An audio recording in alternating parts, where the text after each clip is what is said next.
Welcome to our series, The Battle for Public Education in the 21st Century. I'm Ken Yale, Education Correspondent for Flashpoints on Pacifica Radio. Yeah, feel this from the bottom of my heart, y'all. Truly inspired. Here we go, come on, look, yo, just teaching to the test. Forced by the feds, or they losing that check. Too many children left behind by this corporate assembly line. How they privatize education is a human right, and they kids gonna be fine. They send them to private schools, while ours get sent to prison or given a job serving fast food. Today's show is entitled Corporatizing Every Level.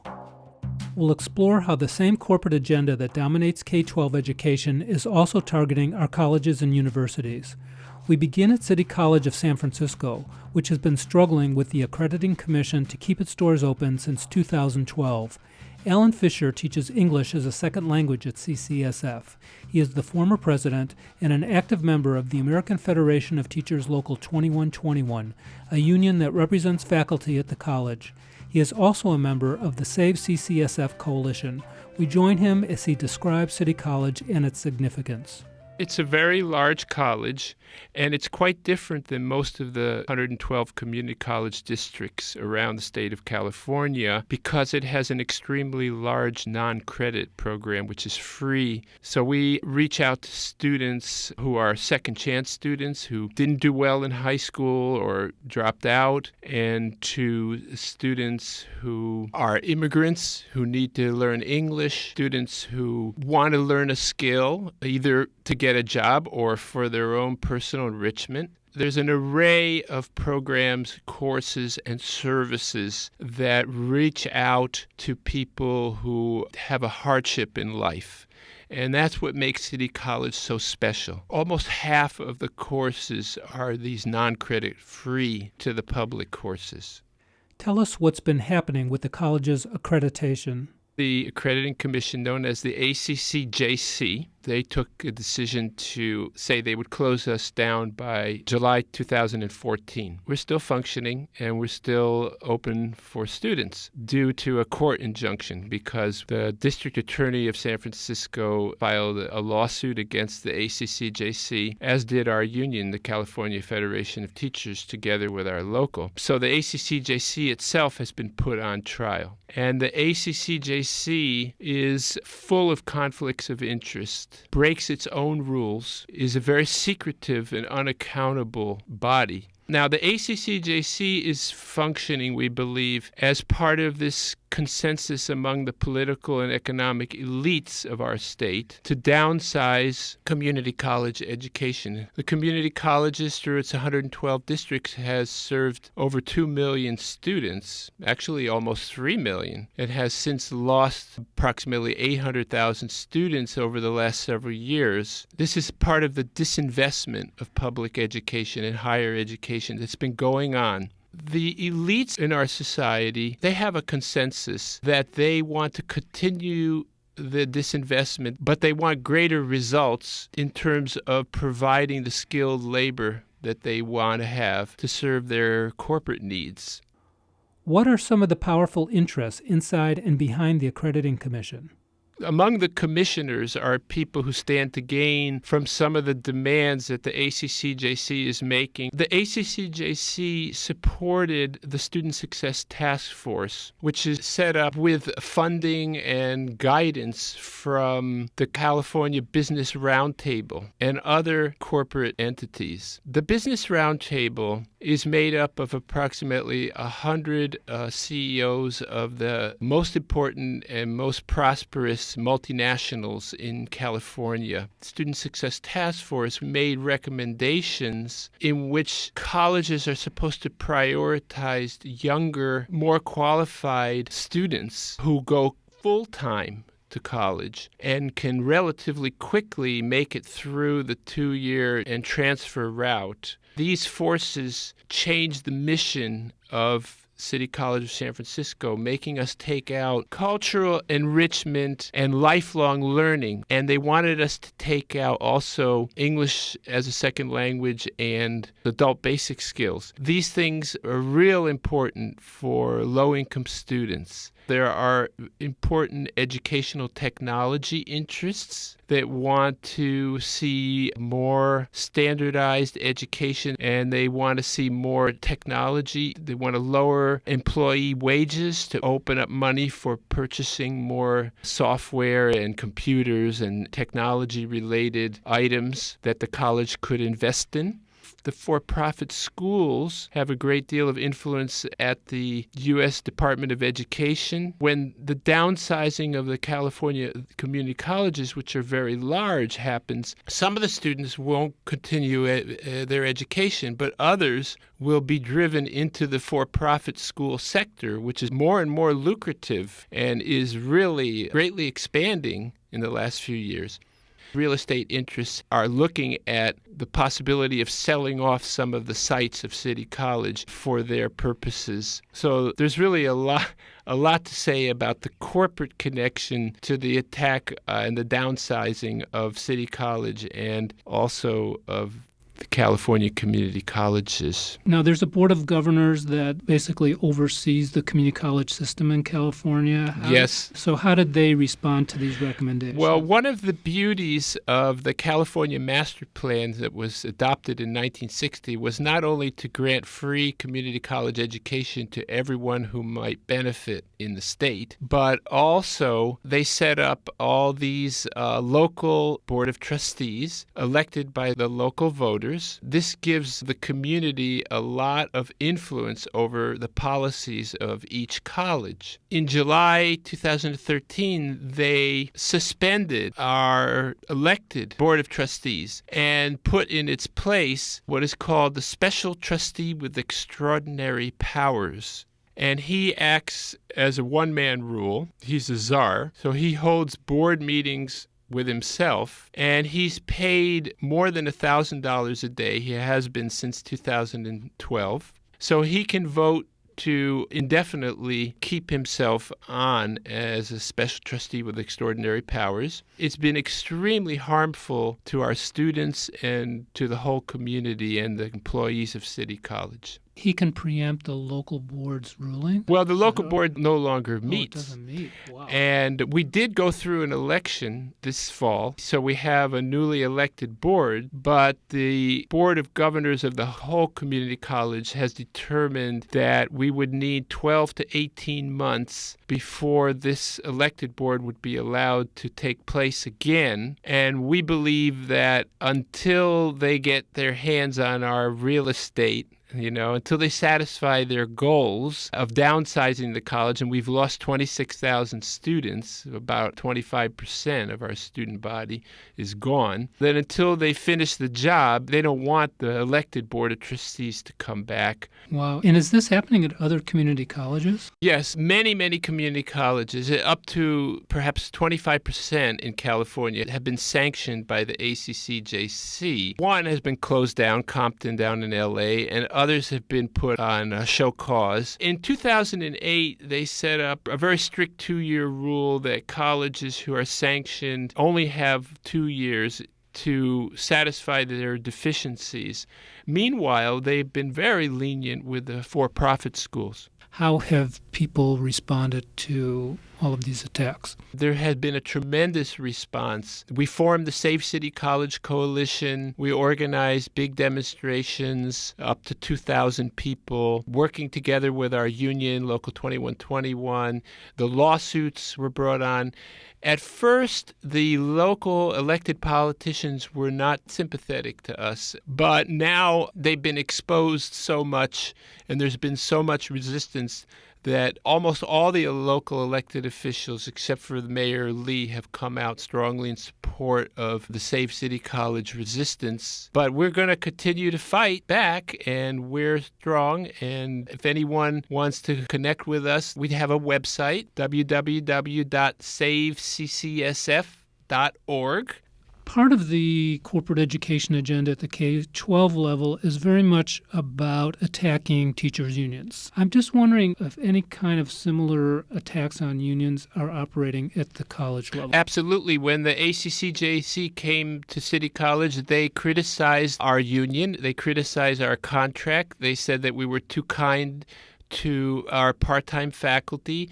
In the community colleges, part-time faculty are the majority, unlike in K through 12, and they don't have tenure. But we at City College have provided full health benefits to most of our part-time faculty and pro rata pay, equal pay for equal work. That's the goal. And the ACCJC criticized us, and this special trustee for extraordinary powers said that he wants to bring our wages down so that a smaller share of the college budget goes to employee costs. So we see a definite attack on unions happening through this accreditation process. We've been a progressive union, and we have been an obstacle in the agenda, the corporate agenda. So that's part of the equation here. You've been listening to Alan Fisher, a CCSF faculty member and union activist. The situation at City College has continued to unfold since I interviewed him in December.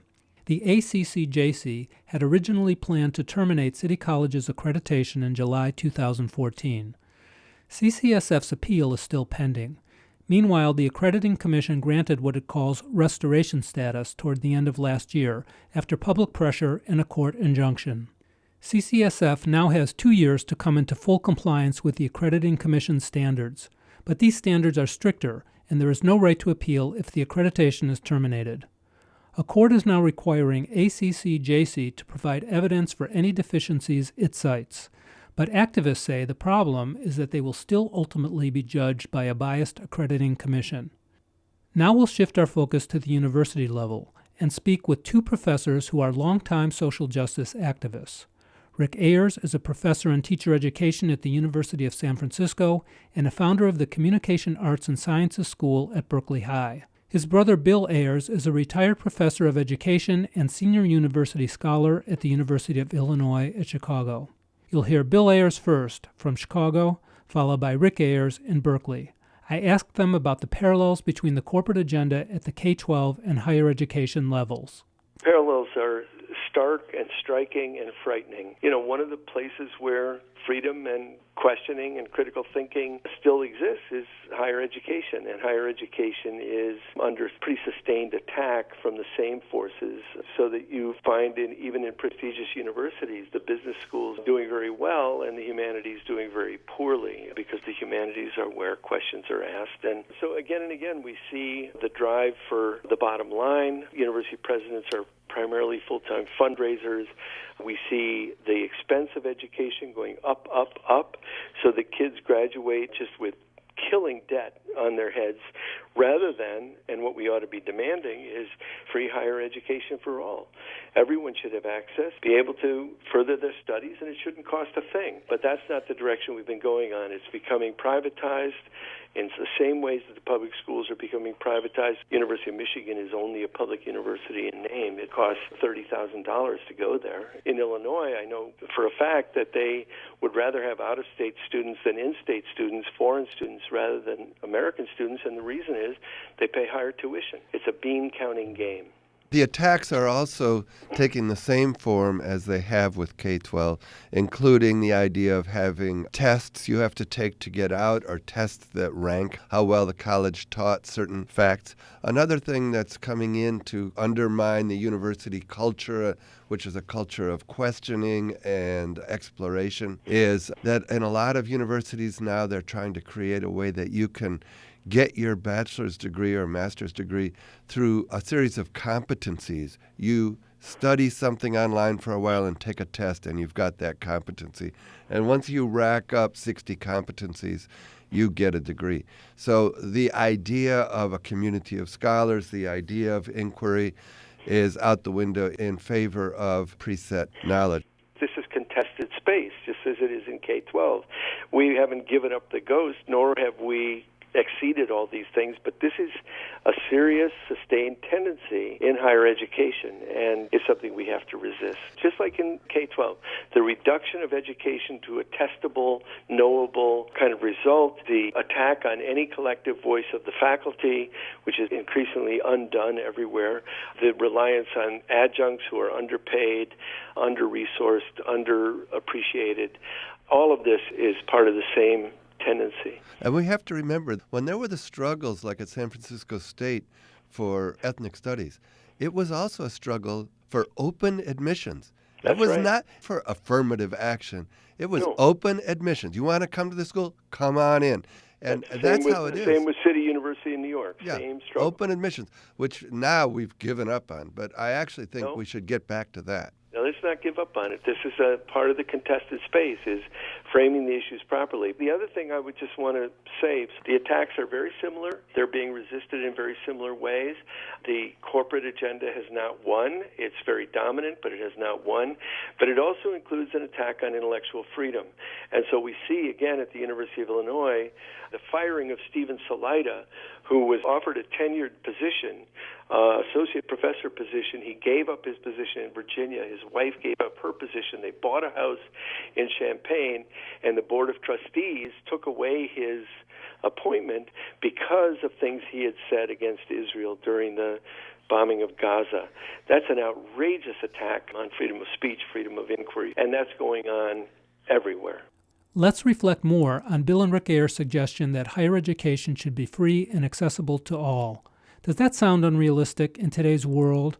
Listen to this from Dr. Pasi Sahlberg. He was formerly a leader in Finland's Ministry of Education, and he's currently a visiting professor at Harvard's Graduate School of Education. Finland has far fewer resources than the U.S., but it has what many consider to be one of the best educational systems in the world. Here's Pasi Sahlberg. The overall purpose of schooling is twofold in Finland. It obviously has a very strong individual personal enhancement function that we want every individual in Finland through education to realize themselves and improve themselves and learn things and skills that they need in their lives. But then equally important is this other dimension that is more like education servicing public or common good in the society. And these both are very, very important. We cannot have one without the other. We provide education for free for everybody who lives in Finland, not only Finnish citizens, but anybody who is living in Finland gets education free of charge from very early years after birth all the way until the higher education and adult learning, actually. The constitution in Finland says that education is public.